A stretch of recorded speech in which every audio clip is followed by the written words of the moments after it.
I mean, for us, we do, how many guys would you say a month just in that have gone through the laser process? I think we're seeing around... Well, we're a different operation. We don't do 2 people a day, 3 people a day. I mean, we really carve out a lot of life memories. Like, we're not working like animals anymore. And we did 4 guys last week. Just last week. All of them needed removal. Yes. So when we say the craze in S&P, you know, we're not talking about the obvious botch jobs. We're talking about the ones that are maybe mediocre or most people wouldn't notice. But our question to everybody out there, if you have S&P, is if a stranger sees you, if you're in line and you know people are staring at your head, do you feel good about it? Are you like, yeah, go ahead, check it out? Like, you're like, or do you feel like you just want to kind of curl away or put something up and cover it up? To me, that's a black and white issue. It's a yes or a no. There's no in between. And if there's in between, that's what I'm talking to you. I'm saying, man, take it off. You're better off being bald. Agreed. 100%. And just forget the hair loss solution, right? Absolutely. And then again, what you can have if you decide to have subtle pigmentation, night and day difference, right? Does it look real? Does it look like does each impression look like the size of a hair follicle or not? Like we said in our last video, right? Yes. Talk to them, Nicole, because you're on the phones with these guys all the time. Yeah, I mean, the process is different for each client, right? A lot of times they'll reach out and they'll say, hey, do you think, they're asking us, do you think that I have a botched job? And they're like, you know, they're really like unsure, like, yeah. And I think if you're already thinking that question and you're asking yourself, do you have a botched job? There it is. You pretty much do have a botched job.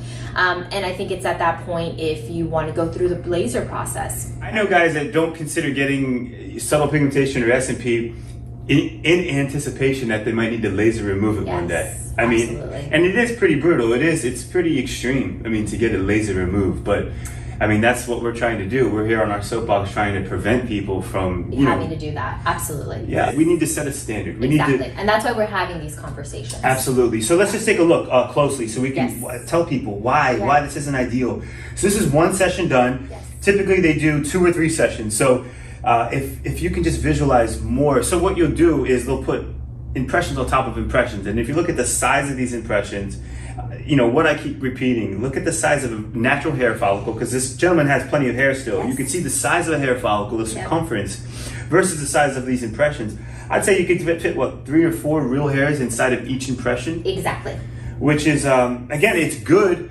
10 years ago, I would have appreciated this, but yeah, in our world, as you just gave that response, it's not good. It's unsavory. It's scary. There's no business people doing that in our world, right? That's it. And again, we're always saying, we understand you guys are in your mind thinking, okay, I just need to cover the hair loss. But what is this going to look like healed? I don't think we can say that enough. Yeah. Oh, good point. So this is healed, right? So would this look like fresh? When this was immediately done, it looked, did it look better? Did it look worse? I think it's actually, at first, the first 2 days, it looked really good to him. He was like, oh, okay, I like this. This is awesome. Okay, cool. The minute it started healing, the redness started to die down, was like, uh-oh, I don't think so. I don't think this is right. Yeah. That's a big one. There's a lot going on in the healing process. There's a lot going on. I mean, everyone has their own story here, but you know, to me, it's like if you're at the gym, if you're at the grocery store, and someone's standing behind you and standing over you, you know, looking. Are you feeling great about yourself? They're like, hey, you want to check it out and talk about it? Nobody wants to show it off because that's a testament to how good something looks, right? Really the standard's not there. I profess, if you do subtle pigmentation the right way, a guy that's like, I don't want to talk about my hair loss ever under any circumstance. I don't want to tell my mom, tell my wife, right? After he gets subtle pigmentation, he's like, you know what? Take a look. And he's that proud. To me, that warms my heart. That makes me smile, you know. Or even the guys on the other hand that still don't want anybody to know, but they'll be right underneath somebody in the brightest light you can think of. And nobody knows. And that like almost inner like, I got that.